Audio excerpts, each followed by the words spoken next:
Hello বন্ধুরা, তোমরা কেমন আছো? আশা করি তোমরা সবাই ভালো আছো। প্রীতির রান্নার হেসেলে সবাইকে স্বাগত জানাই। আজকে রান্নার রেসিপি হচ্ছে পালং শাকের ঘন্ট। এটা একটা নিরামিষ পদ। এই রান্নাটা যদি তোমাদের ভালো লাগে, লাইক, শেয়ার, কমেন্ট করতে ভুলো না। চলো রেসিপিটা আমি দেখিনি কিভাবে তৈরি করব। প্রথমেই আমি পালং শাকটাকে কেটে ধুয়ে নিয়েছি, আর শাকগুলোকে ছোট ছোট করে কেটে নেবেন।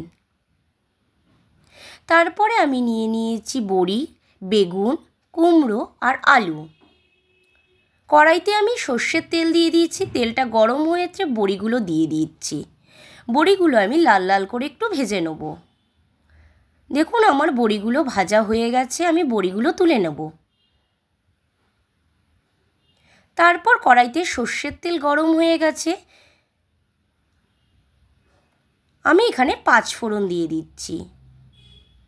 তারপর শাকগুলোকে দিয়ে দিচ্ছি।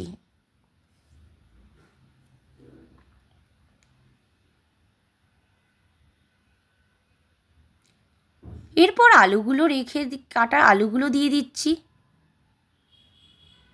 এরপর কুমড়ো দিয়ে দিচ্ছি, দিয়ে একটুখানি ভালো করে আমি নাড়িয়ে নিচ্ছি। এরপর বেগুনগুলো দিয়ে দিচ্ছি।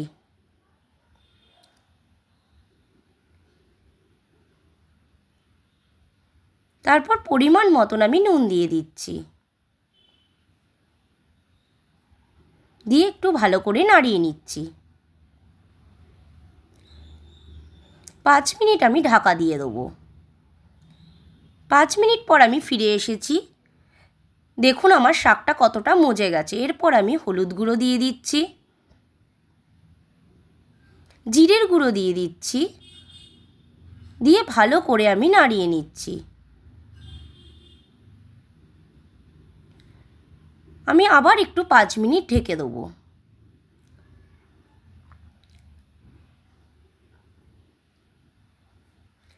এরপর দেখুন আমি আবার ফিরে এসেছি। দেখুন আমার কতটা রেডি হয়ে গেছে তরকারিটা। আর একটু পরিমাণ মতন আমি এখন জল দিয়ে দেবো।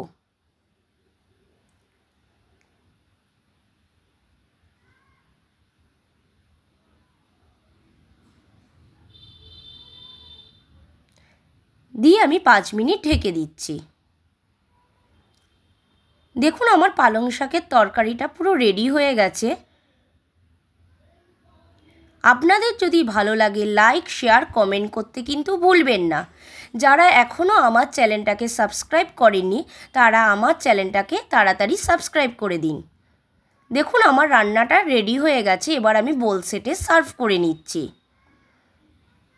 আর কমেন্টে জানাবেন রান্নাটা কেমন লাগলো।